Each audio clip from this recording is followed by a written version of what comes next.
Are you a big saver who's with a big spender? Financial disagreements are a big reason why relationships end, but it doesn't always have to end in heartbreak. Tim Johnson is the Chief Investment Strategist from Lincoln Financial Network with some advice for making sure the love connection is not a financial disaster. Welcome to the Morning Blend.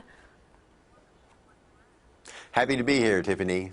Thanks for being here, Tim. We really appreciate it. What do you do if you're a big saver and you're with a big spender? Is it something you can reconcile? Sure. I think it's about communication.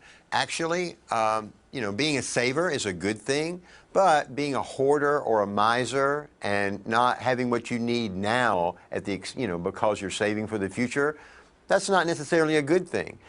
Being a spender, that's not necessarily bad.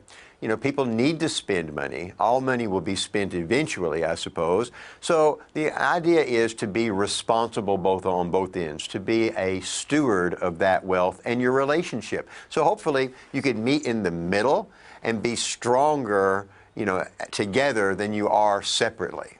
How do you do that? Because I really feel like the difference is in mindset. It's somebody who's saying, I'm going to live in the now and I'm going to spend what I have, versus someone saying, I'm going to plan for the future and I'm going to save what I have. Right. Well, really, it's about communication. For example, my wife and I sit down every year and have what we call the shareholders meeting. And then it's pretty easy to do. You just get your statements from last year. You can get your statements from this year, which should be coming out shortly, and you look at them and compare them.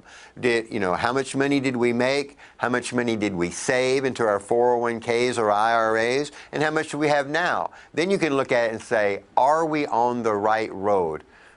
Are we on our road to all the way home, where we can have our relationship and live in dignity and enjoy our lives not only now, but in the future? I think it's great. I love the fact that you talk about protecting your most important investment, which is your relationship. And clearly you do that with your wife.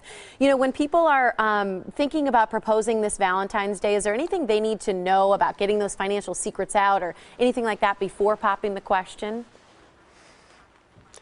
Yeah, well, hopefully it's not about secrets. Hopefully it's really more about communication. Sit down and say, what does money mean to you? What do you want?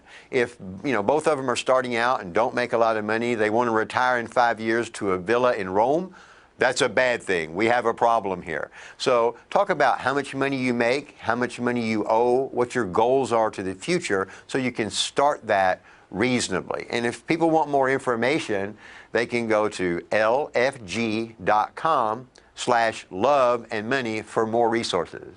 That's a great website for people to know. Thanks so much for being here, Tim. We appreciate your insight. Sure. Thank you, Tiffany. Absolutely.